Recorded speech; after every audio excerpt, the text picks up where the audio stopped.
Good day. To our teacher, Ma'am Virginia G. Garlejo, I want to greet you all a pleasant day. So our topic for today is section 4, which is teachers' attitude towards local costumes and traditions.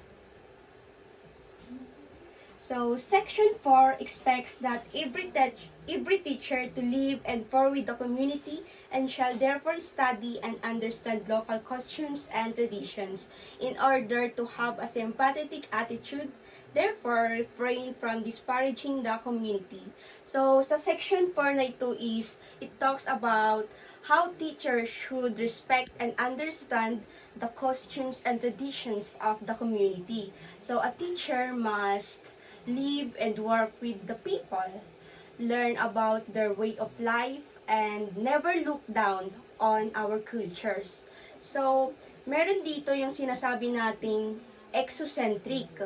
Neither is she or he exocentric and so looks at his or her culture as inferior into others' community's culture. So, pag sinabi nating exocentric, ito yung tinatawag nating thinking their culture is worse than others. Ito yung sinasabi nilang, ini-imagine nila na yung teacher is parang, they are seeing their culture or religion as parang madi or tawag doon, yung tawag nila is parang worst kumpara sa ibang kultura. Kinukumpara nila yung tradition nila na mas pangit ang tradition nila kaysa sa others. Pero may sinasabi naman nating ethnocentric. Ito naman is they're thinking that their own culture is better than the others. Ito naman is yung kabaliktaran ng exocentric. Ito yung tinatawag nila na parang kino-compare nila na mas maganda yung traditions or cultures nila kumpara sa ibang culture. Yun yung tinatawag nilang ethnocentric and exocentric. So, let's proceed.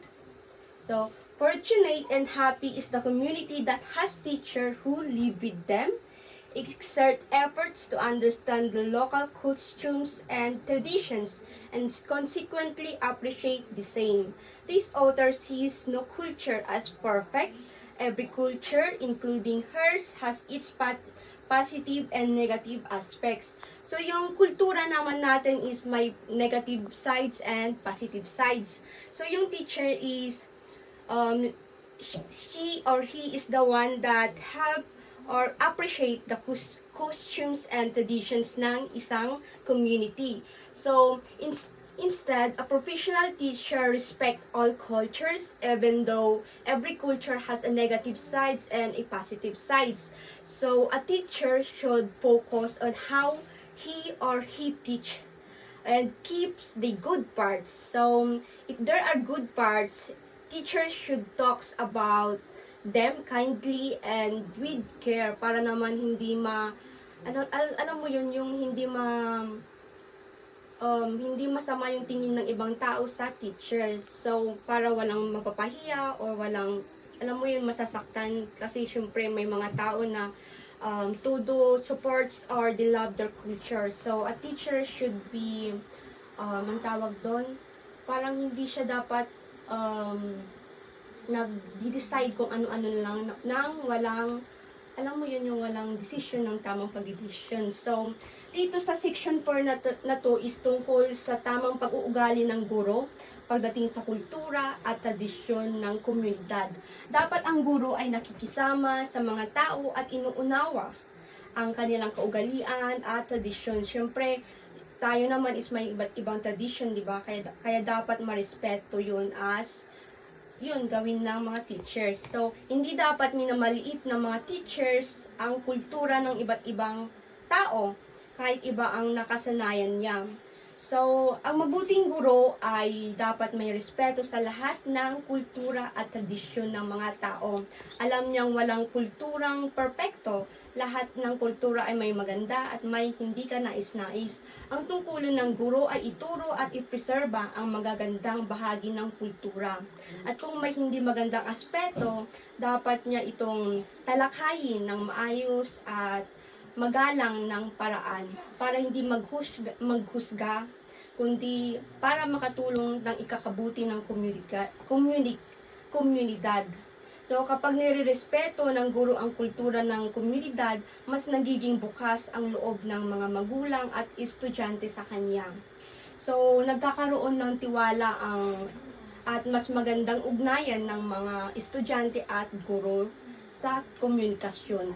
So, we have 5 simple rules of teachers in local costumes and traditions. So, number 1 is respect and follow.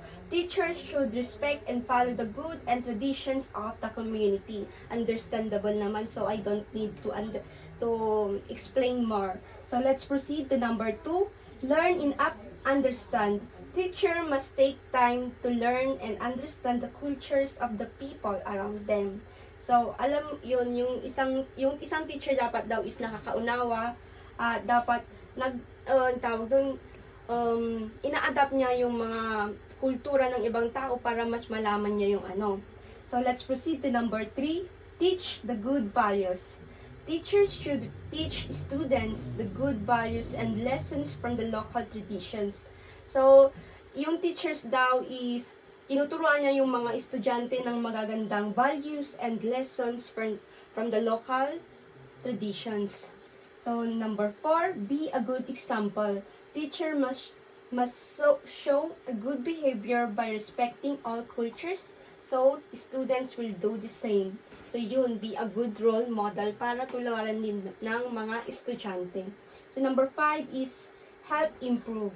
If there are bad or harmful practices, teachers should have the community change them in a kind and respectful way. So yun, sila din yung nagbabago ng mga estudyante pag may pagkakamali sila. So next section, which is section 8. So it says that the professional teacher does not use position to proselyte. So, okay. Section 8 says that a teacher possesses freedom to attend church and worship as appropriate, but shall not use his position and influence proselyte others. To be in position means to have power or influence for a purpose. For you to use that position to perform your job as a professional teachers. So, yung section 8 na to is, it reminds that as a teachers, are free to go to the church to worship their gods, but they should not use their role as a teacher to convince or to force students to join their religion. So, being a teacher means you have a power in influence. So, hindi natin dapat ginagamit yun para mag-convince ng ibang estudyante para sumali sa ating religion. So, we have, 1987 Philippine Constitution. So, sinasabi nila dito na we have the freedom to choose our religion. So, dapat as a teacher, nire-respeto natin yun. Para alam mo yun, para maganda. So, it is unprofessional or it is unfair na ginagamit natin yung position natin as a teacher na gumawa ng mali. So, dapat as a teacher, alam natin kung ano ang dapat na gawin or yung hindi dapat na gawin. So, the law protects freedom of religion and teacher must respect that. So dapat pag nasa classroom tayo, more students may come from different religions, dapat nirerespeto natin yon. So, next. Yun. Dito yung nabanggit ko kanina na 1987 Philippine Constitution that no shall be made respecting an establishment of religion or prohibiting the free exercise thereof. The free exercise and enjoyment of religion, profession, and worship without discrimination or preference shall forever be allowed. Article number 2, Section 6. So, doon po nagtatapos ang aking topic for today. Thank you!